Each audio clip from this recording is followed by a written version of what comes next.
Hola, bienvenidos a nuestro espacio, entrevistas que ya podríamos hacerlas sin mascarilla, seguramente, si estuviéramos cerca.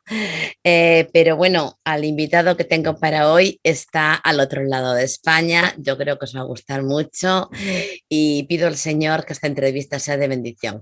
Beatriz Garrido. Bienvenidos, muy bienvenidos a todos, que el Señor os bendiga y os invito a estar un ratito con nosotros porque tenemos un invitado, siempre digo, todos son especiales, pues todos son especiales. Me hubiera encantado estar con él charlando pues sin mascarilla, pero es que está en Valencia.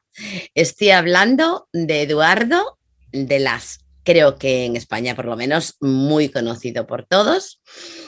Nos conocimos hace mucho, hace mucho. Yo estaba invitada en los preciosos campamentos de Monteluz para tener una semana hablando a singles. Y aunque ya había oído hablar muchísimo de él, pues un día apareció por allí. Su hermano llevaba todo esto, también está en Bonanova, bueno, en fin, que yo soy la más joven, pero todos somos de una edad de por ahí y todos nos conocemos, nuestros esposos y todo esto. Y yo recuerdo que cuando lo conocí y luego cuando, no sé por qué, hubo una reunión en la noche, me lo encuentro allí escuchándome predicar. Yo creí que me moría desde que Eduardo de Las me escuchara a mí, me dio muchísima vergüenza. Pero bueno, desde entonces ha habido siempre relación, amistad y hace poquito, un par de meses, pues estuvimos juntos en algo que normalmente no sucede. Una pareja preciosa, amigos de ellos y de nosotros, que cumplieron 50 años de matrimonio e hicieron reboda, pero con votos y con todo. Eduardo de Las fue el que tuvo muy buena palabra, el que lo recasó, bueno, no sé cómo se dice esto, y luego tuvieron la gran amabilidad de ponerlos en la mesa presidencial, los novios, entre comillas, a Eduardo y su esposa, a mi esposo y a mí, y fue un rato muy agradable. Entonces, hablamos un poquito de todo. Así que para empezar, hola Eduardo, ¿cómo Hola, estás? buenas tardes, ¿qué tal? Muy bien, gracias. Encantado de estar con vosotros esta tarde aquí. Pues nosotros también, como ves, tengo aquí a mi mar, no es el Mediterráneo, pero bueno, está bien, ¿no? Es Sí, sí, bonito. ya lo Vale, creo. Muy evocador. bueno, pues para empezar voy a leeros, aunque sé que la mayoría lo sabéis, un poquito el currículum de Eduardo de Las Segura. ¿Mm? Eduardo de la Segura ha sido pastor durante casi 40 años. Ahí queda eso. Es doctor en teología sistemática, ha sido profesor en el IBSTE, en el Instituto Bíblico de aquí de España, Castelldefels, todos conocemos, y actualmente es profesor de la Escuela Bíblica de Valencia, o sea, EBE. Ha publicado 13 libros, entre los que se encuentran uno especial para mí, porque tuvo la delicadeza de contar conmigo. Ellas también cuentan, escrito por mujeres. Otro, Año 33, otro que sé que es algo que a él le preocupa, Bienaventurados los pobres, con interrogación. Y en los últimos tiempos, y de esto hablamos cuando estuvimos juntos hace un par de meses, pero no me contó todo, así que voy a dejar que él os hable. Aquí tengo yo un libro que me ha mandado, a ver cómo se ve. Este se llama 30 días con Jesús en el camino, pero hay otro y con una finalidad, ¿verdad, Eduardo? Pues explícamelo tú. Sí, bueno, pues buenas tardes. En primer lugar, muchas gracias por invitarme a estar con Un placer, vosotros. de verdad, un placer. Os diría que los libros que yo publico, todos los libros que he publicado y Dios mediante los que publicaré, son libros que tienen todos un enfoque solidario, es decir, que el beneficio que producen siempre es para una obra social. Por ejemplo, hemos hecho libros en el pasado. Yo he escrito 3 libros con Samuel Escobar, que es una persona muy conocida. Mm, Hicimos un libro pequeñito, un comentario de Santiago, que lo dedicamos, el beneficio lo dedicamos a los damnificados del terremoto de Lorca, recordaréis, sucedió en el año 2011. Uf, Luego hemos escrito libros a favor de Esclavitud 21, a favor de Misión Urbana Evangélica de Valencia, a favor de la obra social de la propia Iglesia nuestra. En fin, quiero decir que cada libro pues lo hacemos para una finalidad. Y en este caso concreto, pues esos dos libros que tienes en la mano son el resultado de una publicación que procede de devocionales diarios que yo voy haciendo desde hace meses, ¿no? Hace como unos 10 meses me puse a escribir devocionales que publico en WhatsApp. Y entonces se me ocurrió que podía, ya que hacía el esfuerzo de escribirlos cada día, pues tomarlos de 30 en 30 y darles un título sugestivo, como creo que es este, 30 días con Jesús, fue el primero, 30 días con Jesús en el camino, fue el segundo, que se acaba de publicar, y todos ellos tienen o son el resultado de los devocionales que yo he hecho. La ventaja es que a cada capítulo, después de seleccionar los devocionales, a cada capítulo le he añadido una serie de preguntas de tipo inductivo, de manera que los libros se convierten en más polivalentes, pueden servir para estudios bíblicos con jóvenes o con grupos pequeños o para devociones personales. Ese sería un poco el resumen, ¿no? bueno, pues me encanta. Me has hablado de Samuel Escobar, increíble, ¿verdad? Y me encanta todo lo que me acabas de contar. Pues a mí me sorprendió que me llegara tan tarde el libro, pues claro, antes había otro y cada uno tenía su finalidad. Y eso Sí. pues te honra, Eduardo, de corazón. Yo cuando me metiste en los devocionales, no sabía nada, pero tengo que decir, y lo digo delante del Señor, que lo primero que yo leo en la mañana, madrugo y me acuesto tarde, yo tengo muchas historias en estos momentos. Lo primero que hago es leer tu devocional porque lo pones muy temprano. Para mí son muy buenos, muy buenos. Te veo, vamos a ver, entiendo que cuando alguien se libera un poquito de las cargas de pastorado, tú eres denominación bautista, yo pertenezco a asambleas de hermanos, con lo cual no hay pastoras, pero bueno, me da igual, soy la sierva de Dios y todos sabemos, ¿no? Hay que poner mujer de pastor, da igual. Me parecieron buenísimos. Y hay muchísima gente que está dedicándose a esto, pues está muy bien.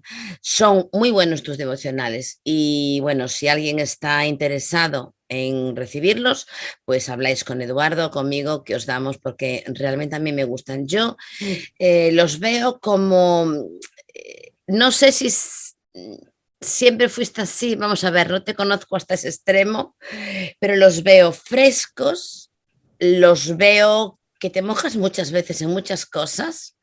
No sé si siempre ha sido así o si tal vez cuando uno realmente pues deja el pastorado, bautistas pues tienen sus órdenes, sus historias, en asambleas de hermanos es un poquito más complicado esto, depende de cada quien y lo que quiera, pero la cabeza se despeja mucho y te atreves a veces a muchas cosas, a veces te leo y digo, madre mía, pero me encantan. Me ha gustado mucho este último libro, que es el Con Jesús en el Camino, y me encanta que todos tengan una finalidad para ayudar. ¿De acuerdo, Eduardo? Así que dicho esto, pues vamos a leer un poquito mezclado, porque como has dicho, saco de los devocionales, los pongo y todo esto. Me encantan los devocionales, me ha encantado este libro y me encanta la idea de hacer para ayudar. ¿Quién nos acuerda de lo de Lorca? ¿Quién nos acuerda de tantas cosas, del Brocal de La Palma, algo más hablado, ¿no? Y esto es maravilloso. Entonces, dicho esto, me gustaría tocar algunos temas que tratas tanto en los devocionales como en el libro, que me ha gustado mucho. Unas poquitas preguntas que me han tocado de forma especial, porque nada más leer este libro he reconocido que salía de los devocionales. Por ejemplo, tú comienzas en este último libro con 3 capítulos dedicados a las tentaciones de Jesús. Me gustó mucho cómo las has tocado. Entonces, yo te dejo libertad. Yo todavía di lo que quieras, porque son muy buenas y tú las llevas al día de hoy, o sea, eres capaz de llevarlo a hoy, no te quedas anclado, aunque eres un profundo conocedor de la Biblia. Háblame lo que quieras de lo de las tentaciones. Bueno, en primer lugar, decir que yo nunca he escrito, ni tampoco ahora, ni escribiré para protegerme a mí mismo. Quiero decir que yo Me siempre he doy escrito cuenta. así, no solo ahora que estoy jubilado y que no me pueden hacer nada porque estoy, digamos, fuera del circuito. No, yo siempre he escrito así, ¿vale? Vale, vale, vale. Luego otra cosa importante, que es verdad que yo he estado muchos años en el campo bautista, en las últimas décadas sobre todo, en las últimas 2 décadas, pero hasta los 40 años yo pertenecía a una asamblea de hermanos. Esto Bueno, pues solamente mira, ya curiosidad, somos, como curiosidad, ¿no? Y lo sabía. bueno, vamos a ver, yo procuro a la hora de publicar los libros de devocionales, que son de los que estamos hablando, procuro Ujú. darles un orden, digamos, lógico-teológico, ¿no? Entonces, este librito comienza con el bautismo y las tentaciones de Jesús, que son el binomio que de alguna manera eh, inaugura lo que Ujú. llamamos el ministerio público de Jesús, ¿no? En primer lugar, el momento de la filiación de Jesús, cuando el Señor va a comenzar su ministerio público, ¿no? Hay un momento que es el bautismo, que marca un antes y un después, ese punto de Ujú. inflexión que le llevará a vivir de otra manera, ¿no? Y que marca nuestro ejemplo, es decir, el ejemplo del bautismo, ¿no? Y por otra parte, las tentaciones, que en realidad las tentaciones de Jesús son también las tentaciones nuestras y son también las tentaciones de la Iglesia, ¿no? Eh, las tentaciones de Jesús de alguna manera son necesarias, aunque no se circunscriben solamente a estas tres que cita el Evangelio de Mateo y también de Lucas, ¿no? En algún momento se dice que el diablo le dejó por un tiempo, ¿no? Quiere decirse que hubo otras muchas tentaciones que el Señor sufrió desde ese Mm. momento hasta su muerte en la cruz. Incluso cuando estaba colgado en la cruz, recordamos que había muchos que le decían: si eres hijo de Dios, baja de la cruz, ¿no? Es decir, que las Mm. tentaciones llegan hasta ese momento, ¿no? Ahora, estas tres son un poco paradigmáticas porque son las tentaciones de algún modo del poder tener valer, ¿no? Es decir, la primera tentación la tengo aquí delante, ¿no? Si eres hijo de Dios, di a estas piedras que se conviertan en pan. Y entonces el Señor contesta: escrito está, no solo de pan vive el hombre, sino de toda palabra que sale de la boca de Dios, ¿no? Ujú. La pretensión del diablo es que Jesús, de alguna manera, esto siempre aparece, ¿no? A lo largo de las tentaciones y a lo largo de las circunstancias que el mismo Señor vive, ¿no? Siempre es la propuesta de privilegiar su misión de alguna manera, ¿no? Es decir, Ujú. puesto que él tiene el poder, ¿no? Para saciarse, pues que le saque brillo a ese poder de alguna manera y supla sus necesidades, ¿no? Ujú. Entonces el Señor renuncia, en primer lugar, porque ha venido a este mundo para ser uno de nosotros, ¿no? Ujú. Y nosotros, a partir de las tentaciones de Jesús y su vida en este mundo, nosotros podemos ser como Él es solamente porque Él fue como nosotros somos. Yo creo que esto es importante recordarlo, y sobre todo nos lo recuerdan de verdad las tentaciones de Jesús, ¿no? Por decirte algo, digamos, de manera introductoria. Bueno, me gusta mucho y sobre todo me gusta mucho cómo lo enlazas. Vas a Jesús, vas a la cruz, esto me ha gustado mucho, bueno, es verdad. Estaba allí el diablo tremendo, furioso, y como nosotros también pasamos por lo mismo tantas veces. Pues muchas gracias, Eduardo. Luego, en este último libro que yo te he leído, hablas de las bienaventuranzas. Veo que es un tema que te preocupa, porque ya habías escrito otro libro que he dicho en tu currículum, Bienaventurados los pobres, con interrogación. Y hay dos bienaventuranzas que me gustan de manera especial como las tratas. Una es bueno, que alguien ha llamado, y yo he hecho una serie también luego de esto, del secreto de la felicidad. Eh, en un rato tengo que predicar por Zoom. Y que algo de bienaventuranzas va a hacer. Y claro, uno escucha el secreto de la felicidad y dice, hombre, ¿cómo me puedes decir que la felicidad es ser pobre, es llorar, es esto y lo otro? Pero es un poquito así, ¿no? Hablaba un poquito sobre las bienaventuranzas, como ves, que sacas, y sobre todo de la de los pobres. Veo que este tema te preocupa y nos debería preocupar a todos, y los que lloran, porque hay mucha gente con pobreza, pobreza de espíritu que no tiene que ver con la otra, y gente que llora. Y a mí esto me puede mucho. Yo cuando veo a alguien de esta manera, háblame lo que quieras. Bueno, cuando Mateo habla de las bienaventuranzas, en el capítulo 5, que es el inicio del Sermón del Monte, habla de pobres de espíritu, ¿no? Pero cuando Lucas en el capítulo 6 habla de las bienaventuranzas, omite lo de espíritu, no dice nada de eso, dice sencillamente bienaventurados los pobres, ¿no? Entonces podría preguntarse quiénes son los pobres, porque claro, espiritualizar la pobreza cuando la inmensa mayoría de las personas a las que Jesús se dirigía, ¿no?, su auditorio, eran probablemente muchos de ellos pobres de solemnidad, pues es una cosa bastante injusta, ¿no? ¿Quiénes son los pobres en este mundo?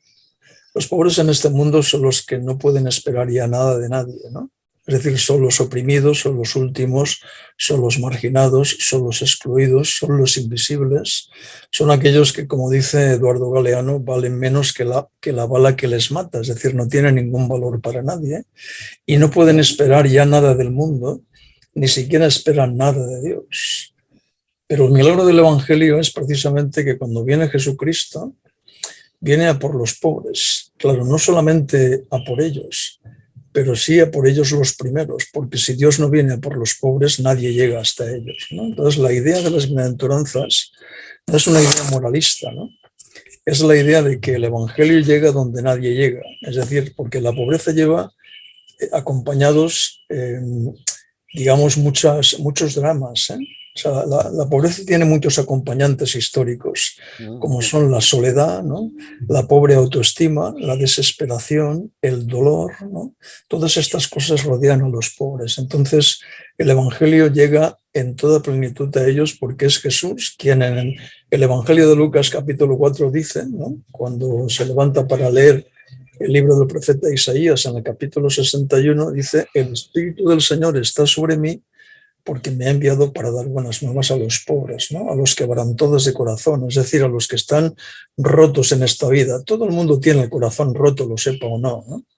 Pero especialmente los pobres, es decir, aquellos que están excluidos, que están lejos, a los que nadie ama, son aquellos a los que Dios quiere realmente que sepan que está por ellos. Y me parece importante recuperar esta idea, ¿no?, de los pobres, que son también los que lloran, ¿no? Son los que tienen razones para llorar. Entonces, en un mundo donde la pobreza y el llanto serían lo último, ¿no?, para ser feliz, Dios pone en las cosas patas arriba y cabeza abajo, ¿no? Y dice que la felicidad precisamente consiste en esto. ¿Por qué? Porque en este mundo hay una comunidad que se va a ocupar de los pobres, de los necesitados, de los que lloran y de los que tienen el corazón roto, que es la comunidad del reino, que es la iglesia.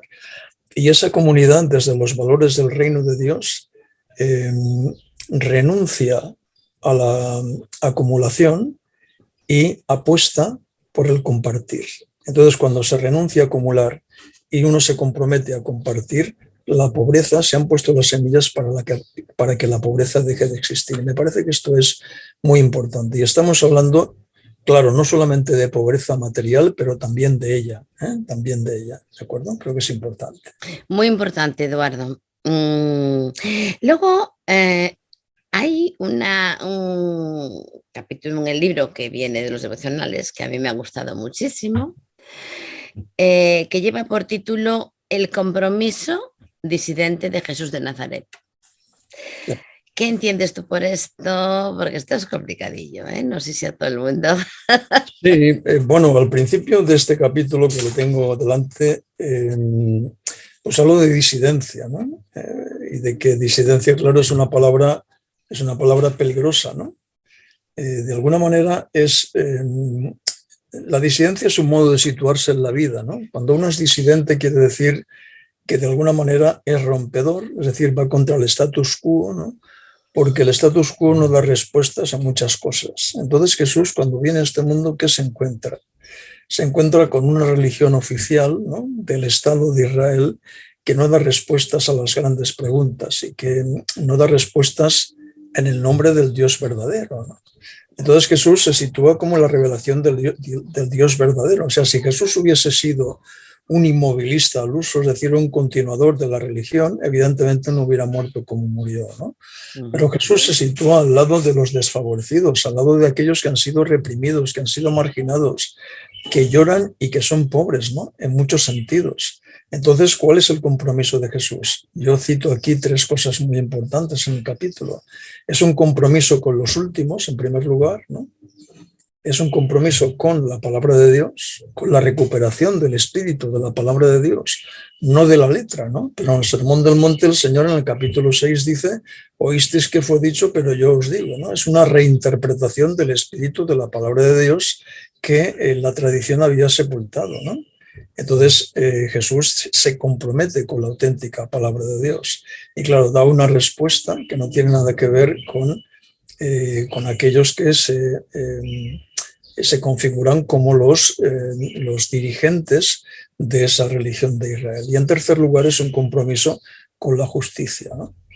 El Señor repite en más de una ocasión: misericordia quiero y no sacrificio, ¿no? Es decir, no se puede blanquear con buenas obras, ¿no?, la injusticia del corazón.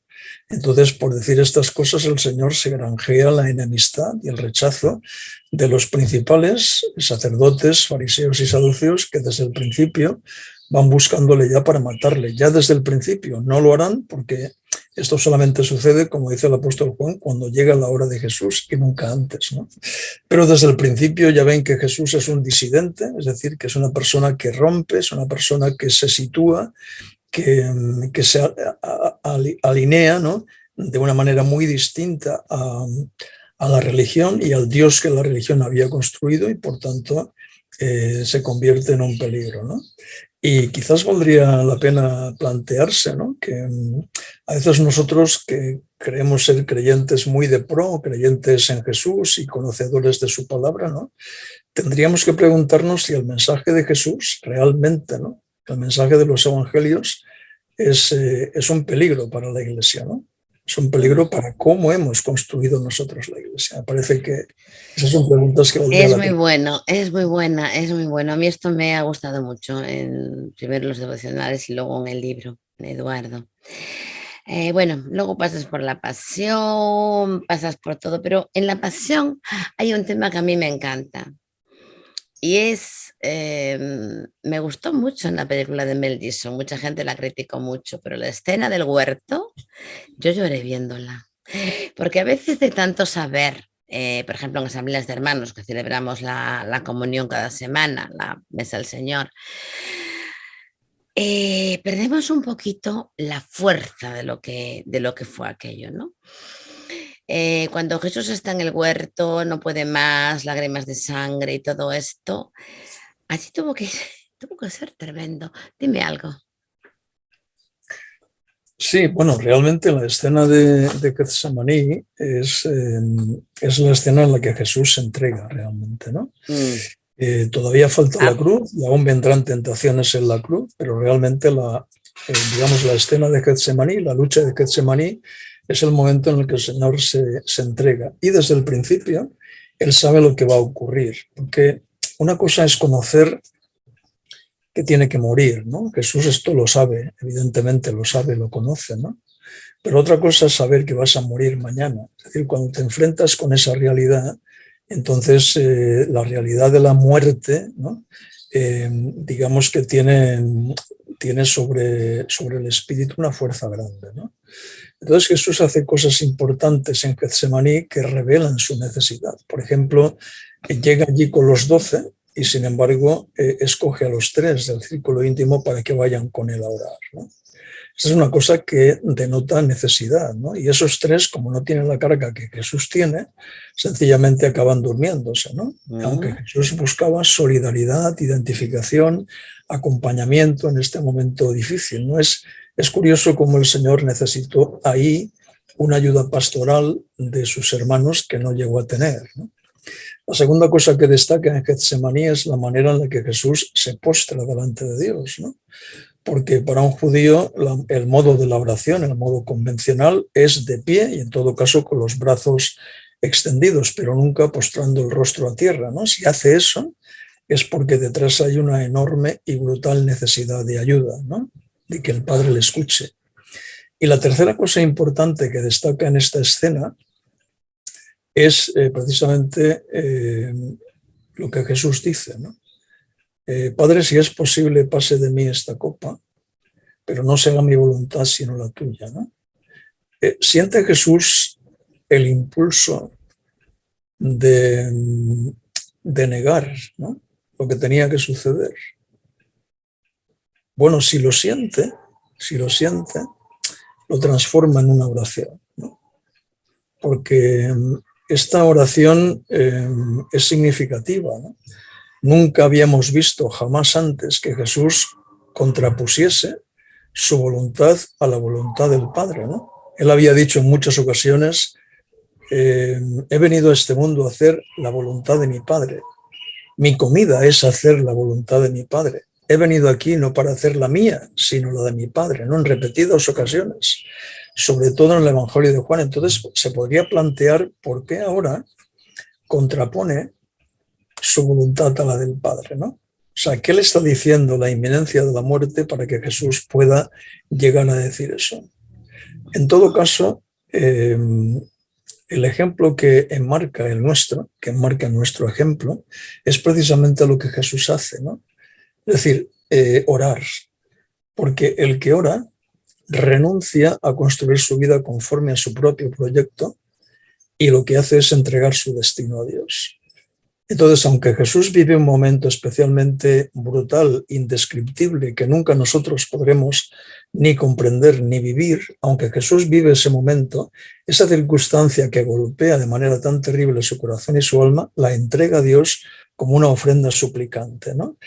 Y entonces dice la carta a los Hebreos en el capítulo 5, de alguna manera interpretando este pasaje, que fue oído a causa de su temor reverente, ¿no? Y uno podría preguntarse, ¿cómo es que fui oído si Jesús realmente murió? Sí, pero es que Jesús lo que busca no es renunciar a la muerte. Lo que busca es acompañamiento, fuerza, poder y capacidad en el espíritu para poder enfrentar lo que tiene que venir. Y eso enmarca nuestro ejemplo, ¿no? Porque cualquier Getsemaní que nosotros podamos vivir, podemos leernos en el Getsemaní de Jesús y encontrar la fuerza y el poder para desde el espíritu vivirlo. Bueno, Eduardo, vamos a ir terminando, llevamos ya bastante tiempo, pero hay un par de preguntitas que yo te quiero hacer porque me parecen muy importantes y las voy a mezclar un poquito. Hay un capítulo de este último libro y que también tocas en los devocionales, que es el triunfo del resucitado. Evidentemente, si nos quedamos en la pasión, el triunfo de la cruz, porque aquello fue, sobre todo como mujer, ¿no?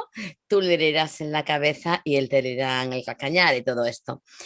Pero evidentemente los discípulos se esconden, tienen miedo, no entienden nada,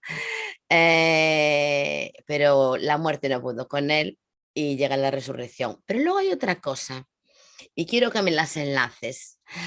Hoy hay ciertas tendencias en algunos lugares a decir que el Señor no vuelve. Pues sí las hay y en el pueblo evangélico.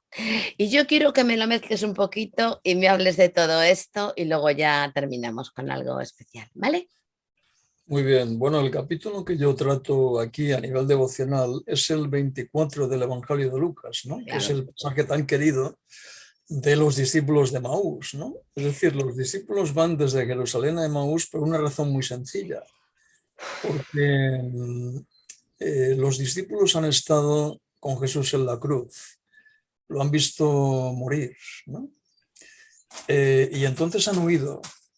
Ahora, esa huida, si Jesús ha muerto pero no ha resucitado, esa huida no documenta solamente cobardía, sino una fe refutada. Es decir, si Jesús muere pero no resucita, no está más allá en el estatus que cualquier otro salvador de pacotilla que pueda haber aparecido a lo largo de la historia, que han sido muchos mesías, ¿no? Ahora, entonces la Iglesia tiene que hacer lo mismo que hacían los discípulos de Maús, que con toda lógica lo que hacen es irse a sus casas. Es decir, si Jesús no ha resucitado, la Iglesia tiene que disolverse inmediatamente. Tiene que disolverse. Claro. Y eso es lo que hacen los dos discípulos de Maús, ¿no? Ahora, cuando estos dos van andando por el camino, un personaje misterioso que desconocen se les junta y anda con ellos. Y entonces les hace preguntas, ¿no? Y como si no supiera de qué va la cosa, ¿no? Y podríamos preguntarnos, ¿dónde está el que ha muerto? El que ha muerto ha resucitado y está con la Iglesia en el camino, en un camino que parece final, en un camino que parece haberse perdido para siempre, pero un camino que se va a recuperar. Por lo tanto, está con la Iglesia en el camino. En una segunda fase, este extranjero, esta persona desconocida que acompaña a los discípulos, Mani se entera. les abre las escrituras, ¿no? Y entonces les enseña desde la ley y los profetas todo lo que sobre él decían acerca de su muerte, resurrección y también segunda venida, ¿no? De la que hablan los profetas. Entonces se podría preguntar de nuevo, ¿dónde está el que ha muerto? Y la respuesta sería, el que ha muerto está con la Iglesia en la palabra, ¿no? Y en tercer lugar, estos dos que ven que Jesús es alguien más que quien parece ser, lo invitan a cenar, ¿no? Lo invitan a quedarse. Y entonces, partiendo el pan, descubren quién es y él desaparece. Entonces se podría volver a preguntar, ¿dónde está el que ha muerto? Ha resucitado, pero está en el partimiento del pan en forma de memoria. Es decir, cuando parten el pan se dan cuenta de que Jesús es el Señor, ¿no? Entonces, es un pasaje muy bonito, sobre todo porque trae esperanza a una iglesia que la había perdido, ¿no?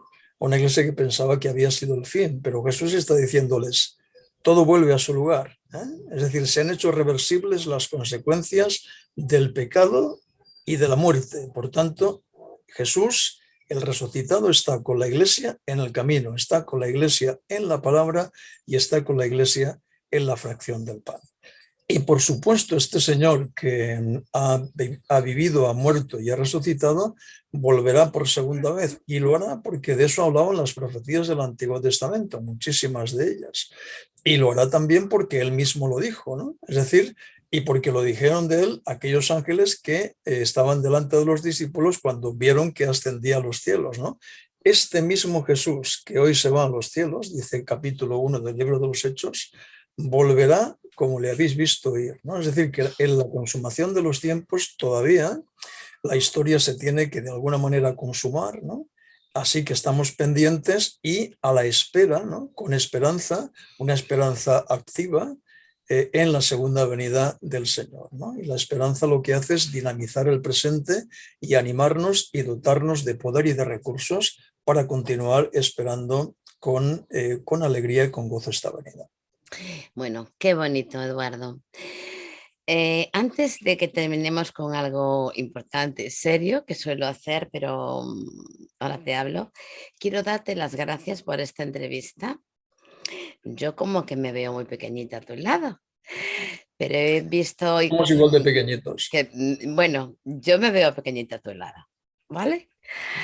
Un placer haberte conocido hace mucho, un placer conocer cosas de ti hoy que no sabía, como que cada libro tiene su fin. Yo me acuerdo de lo de Lorca porque estábamos en Murcia, en casa de unos hermanos, y oímos las réplicas, aquello fue tremendo.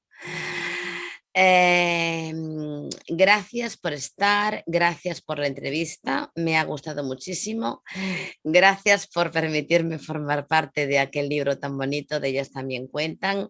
Gracias por tener la honestidad de decir que tú has salido de asambleas de hermanos, luego te fuiste bautistas. La última iglesia que yo recuerdo, si no estoy equivocada, ha sido la primera de bautista de Valencia, Quart. Así que para empezar, muchísimas gracias. Me ha encantado la entrevista. Gracias por tu honestidad, por decir, sí, tengo esto, hago esto, pero cada libro va para aquí, para allí o para allá. Y es lo que a mí no me importa. Yo quiero hacer y ayudar. Y esto te honra, Eduardo, ¿eh? Y ahora para terminar, pues lo que siempre digo, Eduardo, estamos en la era digital, pero es que si no, tampoco podríamos estar en este momento hablando y haciendo la entrevista. Se supone que en teoría la mayor parte de la gente que nos va a ver es de España, pero no sabemos dónde puede llegar esto. A la China, al Polo, a la Cochinchina, a cualquier latitud. Y a mí me gusta mucho, y siempre lo digo, pensar en alguien que no sé por qué está ahí. Puede ser del Señor, puede que se haya apartado del Señor, puede ser una persona cristiana no evangélica. No lo sé, Eduardo. Dirígete a tu cámara y háblales del gran mensaje y di lo que quieras. Bien, pues yo diría, además lo he vertido en estos dos libritos que acabas de presentar, ¿no? De manera sencilla, que lo más importante es la persona de Jesús, ¿no? La persona de Jesús. De hecho, todos los capítulos de los dos libros son monográficamente sobre la persona de Jesús, desde su nacimiento, desde su bautismo, hasta su resurrección y segunda venida, ¿no? Yo creo que esto es lo central del Evangelio. Voy a decir algo que puede sonar un poco hereje en principio, pero que después voy a hacer una matización que lo explicará, ¿no? La muerte de Jesús en la cruz del Calvario por nosotros y por nuestros pecados no es el centro del Evangelio. El centro del Evangelio es el acontecimiento Cristo todo. La muerte de Jesús es el centro del centro. Es decir, si Jesús no hubiera muerto en la cruz como lo hizo y no hubiera resucitado, estaríamos siendo unos ilusos, unos ingenuos, esperando su segunda venida. Pero murió en la cruz y resucitó. Ahora, hay que entender que esa muerte de Jesús es causa de su vida. Es decir, Jesús murió como murió porque vivió como vivió. Por tanto, hay que atender a la importancia tanto de la muerte como de la vida de Jesús. Hemos de recuperar para el Evangelio el acontecimiento Cristo, porque si recuperamos la historia de Jesús, si recuperamos la vida de Jesús en los Evangelios, nuestras vidas personales y eclesiales serán otras. Pues muchísimas gracias por todo, Eduardo. Placer. Gracias por esta entrevista, que te agradezco profundamente. Gracias por ser como eres. Y sigo diciendo que me siento muy pequeñita a tu lado. Y bueno, para todos vosotros, como siempre os digo, no sé dónde estás, no sé, pues como he dicho antes, es que no sé nada. A lo mejor pienso que me está viendo alguien de España y esto, pues cuando pueda se edita y se sale, porque vivo una vida en estos momentos muy complicada.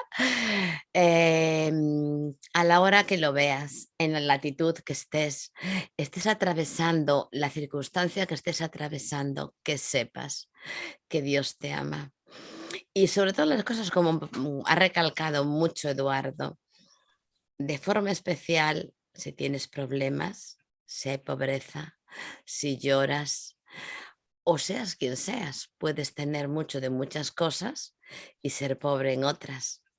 Pero Jesús nació, vivió, murió, resucitó y volverá por ti, que no sabemos quién eres, por ti, por nosotros. Así que gracias de nuevo, Eduardo. Un fuerte abrazo en el Señor para ti, tu esposa, tu familia. Y para ti, seas quien seas, pues un abrazo en el Dios de nuestras vidas.